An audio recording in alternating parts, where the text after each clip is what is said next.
What if the reason you're here isn't the reason you think? What if the question that brought you here tonight isn't really the question that you needed me to answer? What if it wasn't really the area where you needed support? So I just want you to take a moment to be open to that possibility that you could actually get a lot more out of this event tonight than you realize. I don't always answer the question being asked, and I look to delve deeper sometimes into what's truly holding you back. Now, we got a lot of folks on the call tonight. We're not going to be able to put everybody in the hot seat to get one-on-one coaching with me, but there are some other places to play as well. I firmly believe in learning by teaching. And so when somebody brings a challenge, when somebody brings a question, I want to invite you to unmute yourself and answer that question. You may know more than you think you do, and you can demonstrate your understanding not only to me or not only to each other, but also to yourself by teaching. And if you said something that was slightly off, I may gently correct you, but I want to give you the chance to play as well by inviting you to answer others' questions also. And if you're not in the hot seat, I want you to think about what would you respond to my questions? How might you answer those questions, and what kind of questions might you ask as follow-ups? Just imagine that space as a place to play here. But I'm not going to be answering questions directly, especially not something like tips or direct questions about things you could find the answers to on the LSAT Unplugged YouTube channel or the podcast or LSAT blog. This is not a direct Q&A. We're going deeper here, and I want us to have the kind of conversation that only you and I could have. As some examples here, I have published many, many coaching sessions on the YouTube channel, the podcast and such. You may have seen some of those already. A few places to play here. Again, not answering the question being asked. I had a student the other day asking me about logic games, asking about rule substitution questions when she was trying to do all the games in her head.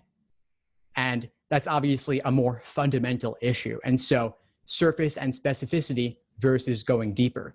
Process over simply information, simple Q&A. Rule substitution questions, I've given my general take on those elsewhere already, but if through our conversation we could discover that you were doing things in your head and you weren't getting all the rules down properly, that's a much more fundamental issue.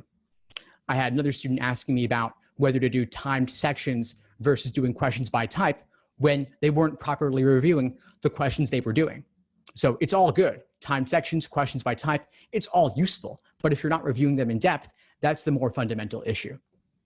Finally, I had a student email me today about reading comprehension parallel reasoning questions, a super specific type of question among the most difficult, but she still hadn't figured out her overall approach to the passages. So again, what are the more fundamental things that could be holding you back? Let's play there.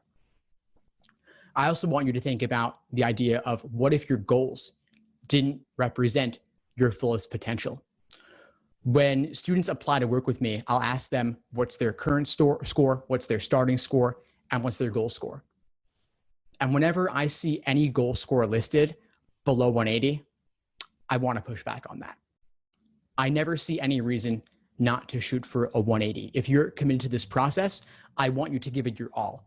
Now, obviously, not everybody's going to end up at 180. Fewer than 1% of test takers do. But that's a place to come from. Whether you get there or not specifically is not the most important thing to me. If you land at a 178, fantastic. If you land at 175, that's also great.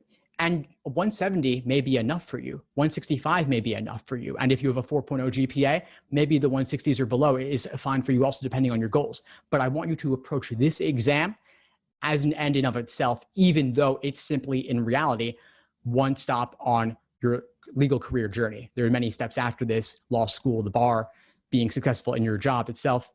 But I want you to take on this challenge of the LSAT like you're giving it your all. And so when a student says to me, what if I only do 2 games, or what if I only do 3 passages? That may be your approach, and that may be fine for you, but that's not the place I work with my students. I work with students who are aiming to solve everything and really to aim for that 180, to give it their fullest effort, and to aim for the highest potential possible. And finally, again, learning by teaching. What if you knew more than you thought you did? And what if you could actually support another student and develop your own understanding further by teaching others?